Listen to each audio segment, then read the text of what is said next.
Have you ever wondered why some people seem to move ahead in life while others feel stuck in the same place year after year? Think about your mornings for a moment. Do you wake up already rushing, already tired, already feeling like the day is controlling you instead of the other way around? Many people live like this. They wake up late, scroll through their phones, hurry through breakfast, and spend the entire day reacting to problems instead of building their future. But what if the problem isn't your dreams? What if the problem is simply the hour you wake up? This is a story about a young man named Daniel, who grew up in a small village surrounded by fields and quiet dirt roads. Daniel's life looked like everyone else's. He worked on his family's farm, woke up when the sun was already high, and spent most days doing the same routine over and over again. At night, he would sit outside his small house and wonder why life felt so slow. He had dreams. Big dreams. But every morning those dreams seemed to disappear. One evening an old traveler stopped in the village. The man noticed Daniel sitting quietly and asked him a simple question. "Tell me, son, what time do you wake up?" Daniel shrugged. "Around 8, sometimes 9. The old man smiled and said something Daniel would never forget. "Then you're waking up after the world has already started moving." Daniel looked confused. The old man pointed to the horizon. "Tomorrow morning, wake up at 5 a.m. and watch what happens." The next day Daniel forced himself out of bed while the sky was still dark.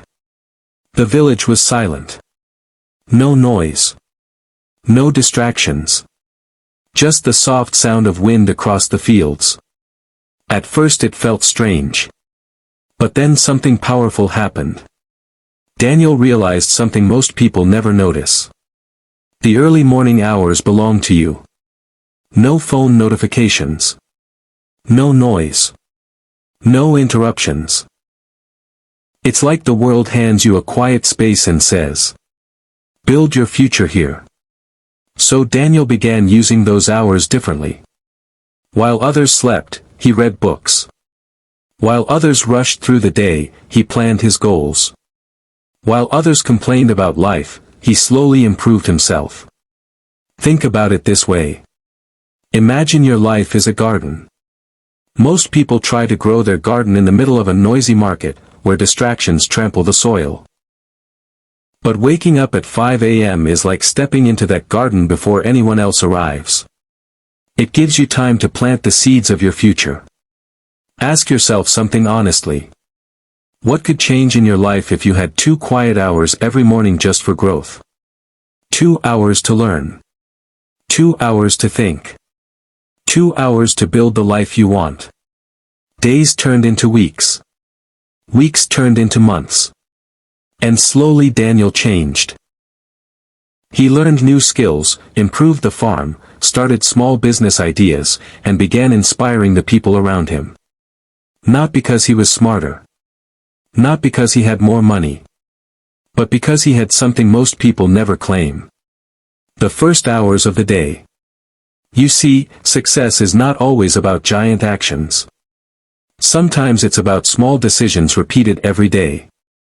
And waking up early is one of the most powerful ones. So let me ask you something. What if tomorrow morning could be the beginning of a completely different life? What if the version of you that wakes up at 5 a.m. is stronger, more focused, and closer to your dreams? The truth is simple. Your future isn't built someday. It's built every morning. So tonight, make a decision. Set your alarm for 5 a.m. Wake up before the noise. Wake up before the distractions. Wake up before the world starts pulling you in different directions. Because the quiet hours of the morning might just be where your best life is waiting. And if this story sparks something inside you, don't let that spark disappear. Subscribe to this channel for more stories and guidance that will help you grow, think bigger, and build the life you truly deserve. Your transformation doesn't start next year. It starts tomorrow morning at 5 a.m.